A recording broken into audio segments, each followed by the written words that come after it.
여러분 안녕하십니까?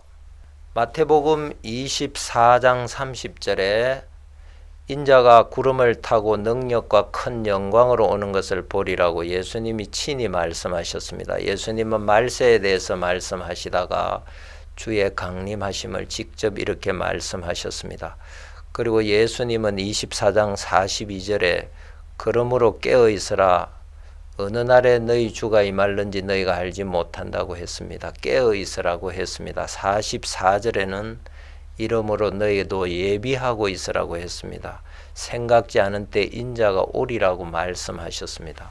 그리고 예수님은 마태복음 25장에 주님의 강림에 대하여 세 가지 비유를 하셨습니다. 그것은 그가 신랑으로 오실 것을 첫 번째 말한 것과 두 번째 그가 주인이 다시 오시는 것을 말했습니다. 세 번째 그는 임금으로서 왕으로서 다시 오실 것을 말했습니다. 우리가 주님의 강림을 믿고 깨어있고 예비하는 삶이라는 게 무엇입니까? 첫째는 우리는 마태복음 25장 마지막 비유에서 말한 것처럼 우리는 모든 죄를 씻고 의인이 되어야 할 것입니다. 그래서 하나님의 백성이 돼서 정말 그가 우리의 왕인 것을 믿고 염소가 아닌 양으로서 의인이 되어야 할 것입니다. 주님은 이 마태복음 25장에서 깨어있는 삶, 주님의 재림을 예비하고 있는 삶에 이 세 가지 말씀을 하셨습니다.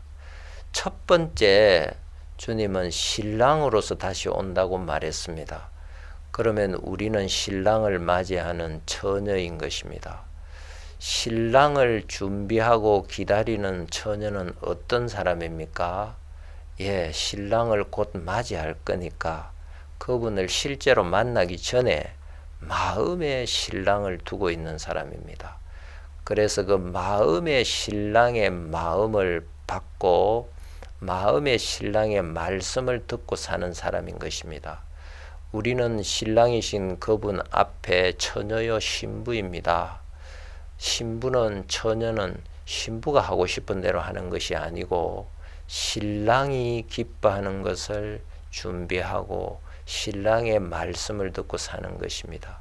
그것이 기름을 준비하는 거라고 말했습니다. 두 번째, 우리 주인이 다시 오신다고 말했습니다. 주인은 종들에게 장사하라고 하면서 달란트를 맡기고 갔다고 했습니다. 정말 주인을 기다리는 종은 누구입니까? 이제 주인이 곧 오시기 때문에 그 주인이 우리에게 맡기고 간 달란트 장사하라고 했던 그 말씀을 마음에다 두고 주인의 말씀을 따르는 것입니다. 처녀도 그러고 이 종들도 그러고 자기들이 원하는 마음과 생각은 신랑과 맞지 않습니다. 이 주인과 맞지 않습니다. 종들이 원하는 육신의 소리는 그들은 달란트를 땅에 묻어두고 자기 생각에 맞고 형편에 맞게 사는 것이었습니다. 처녀가 원했던 것은 등은 가지되 기름을 준비하지 않는 것이었습니다. 진정한 왕을 기다리는 백성은 왕이 오기 전에 마음의 왕이 있는 사람입니다. 그렇기 때문에 자기 마음에 원하는 대로 살지 않고 왕이 원하는 대로, 왕이 지극히 작은 소자, 지극히 작은 자의 목마름을 해결해 주고 배고픔을 해결해 주고 외로움과 어려움을 풀어주는 것이라고 했습니다. 참된 백성은 왕을 마음에 두고 정말 그 왕이 원하는 것, 사람들의 영혼의 목마름과 배고픔과 외로움과 어려움을 해결해 주는 거라고 말했습니다. 그것이 마음의 왕을 두고 사는 사람인 것입니다. 우리는 구원받아야 할 것입니다. 구원받은 사람은 마음에 신랑이 있고 주인이 있고 왕이 있습니다. 성령으로 우리에게 와 계십니다. 성령께서는 우리를 육신을 이기게 한다고 했습니다. 계시록 2장 3장에는 7 교회에 대한 이야기가 나옵니다. 그 7교회의 성령이 교회들에게 하는 말씀을 들으라고 합니다. 성령께서 교회 안에 계십니다. 성령께서 하는 말씀을 교회가 듣지 않을 때 에베소 교회는 처음 사랑을 잃어버렸습니다. 예수님이 그의 모든 것이 되고 생명보다 더 귀한 예수님이 그는 그 예수님의 사랑을 잃어버렸습니다. 또 버가모 교회는 발람의 교훈을 따르고 니골라 등의 교훈을 따르는 사람들이 나타났다 했습니다. 하나님보다 물질 욕심이 더 커지고 하나님보다도 인간의 관념이 더 중요해졌습니다. 그래서 그런 사람들이 타락해 간 것을 말하고 있습니다. 4대 교회는 살았다는 이름은 있었지만 온전하지 않았다고 했습니다. 그들이 정말 성령으로 사는 온전한 길로 나가지 않았다는 것입니다. 라오디게아 교회는 미지근했다고 했습니다. 외형적으로는 부족함이 없어 보였지만 심령의 내적으로는 공고하고 가련하고 가난하고 눈멀고 벌거벗었다고 했습니다. 성령께서 그들 마음 속에서 성령의 말씀으로 그들을 이끌어 줄 수가 없었다는 것을 이야기하고 있습니다. 문 밖에 서서 두드린다고 말씀하지 않았습니까? 우리는 예수님의 또 다른 이름이 승리자요 이김이라는 것을 알아야 합니다.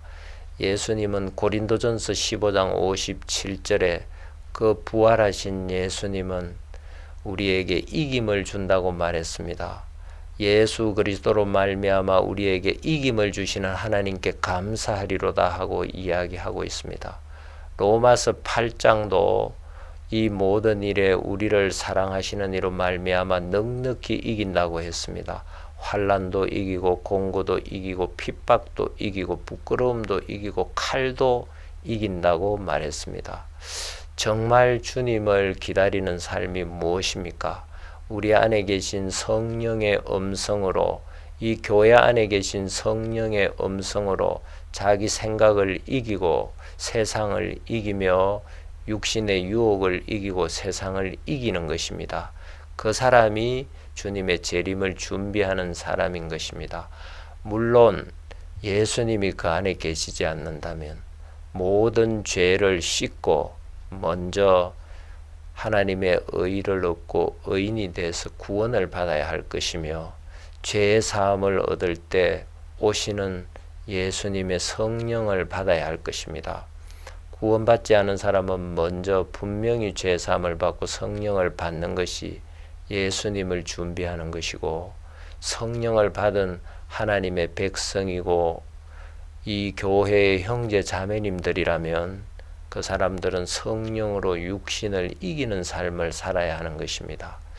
주님은 유대 지파의 뿌리 다윗의 사자가 이기었다고 요한계시록 5장 5절에도 주님은 말씀했습니다. 주님은 정말 이기신 분입니다. 요한계시록 12장은 또 여러 형제가 어린 양의 피와 그 증거하는 말을 인하여 저를 이기었으니 하고 말하고 있습니다. 성령께서는 우리에게 예수님의 피의 능력을 일깨우셔서 모든 정죄에서 해방하시고 우리 마음의 모든 육신의 정죄와 부담을 이기게 하실 뿐 아니라 성령께서는 성령에 증거하게 하시는 주님의 이 말씀으로 세상을 이기게 한다고 이야기했습니다. 우리는 정말 주의 재림을 준비하는 것은 주님으로 세상과 육신을 이기는 것이고, 그때 땅끝까지 복음이 전해지면서 주님이 다시 오실 것입니다. 그 삶을 사는 것이 참으로 주님의 재림을 준비하는 삶인 것입니다. 우리가 이 주의 재림이 임박한 이 시대를 살면서 정말 주의 재림을 마음으로 믿고 우리 마음의 신랑 되시고 주인 되시고 왕 되신 그분의 음성을 들음으로 교회와 함께 육신과 세상을 이기면서 살아야 할 것입니다. 주님이 우리와 함께 계심을 감사드립니다. 감사합니다.